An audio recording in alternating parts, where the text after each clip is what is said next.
Hi, I'm Amanda Tice from CuisineInsight.com, and today we are at the second annual New York Wine Expo at the Javits Center.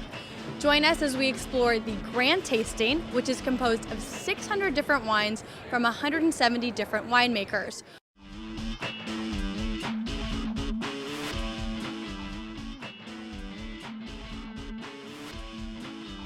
So what is this experience like for you? This is huge for us. This is our first show in New York. We just launched in New Zealand in September last year as well, so we're moving pretty fast. We've got our Sauvignon Blanc from Marlborough and an Otago Pinot Noir as well. So why did you decide to start making wine? Basically, it's a long story. I teamed up with a good friend of mine. He's a winemaker from New Zealand. I look after the marketing and sales side of things, so it's actually just two of us. And we got together about 3 years ago and decided that we wanted to produce wine from New Zealand and take it to the world. Now, what do you think is different about New Zealand wines versus other regions?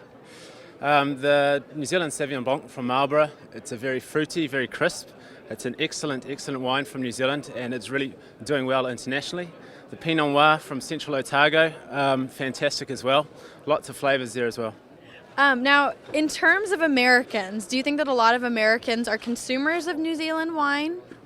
They are. The market's growing very quickly. Since about 2003, the market's actually doubled in size for New Zealand wine, especially the Marlborough Sauvignon Blanc. It's very popular now. And how did you design your packaging? It's really, it's really kind of edgy and cool. Yeah, the packaging's a really interesting story for us. We actually asked New Zealand's largest fashion label, so a fashion house in New Zealand, a close designer, actually designed our label.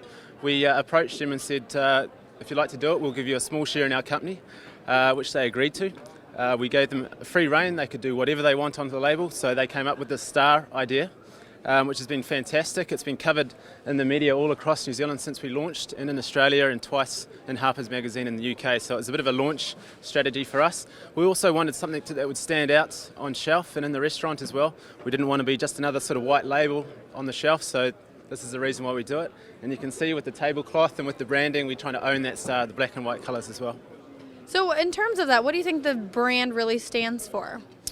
Well, Invivo itself means in life. It's Latin, so it's about having wine in the good times of your life and sharing it in your life as well. So that's what we try and stand for. We're trying to be a bit edgy, trying to do things a little bit different in how we present the brand and linking up with the fashion label. We also have the bottles on display in stores, in fashion stores across New Zealand and Australia. And one store in New York is also stocking the product on shelf in a fashion store. That's awesome. Well, thank you so much for your time. Thank I appreciate it. Thank you very much.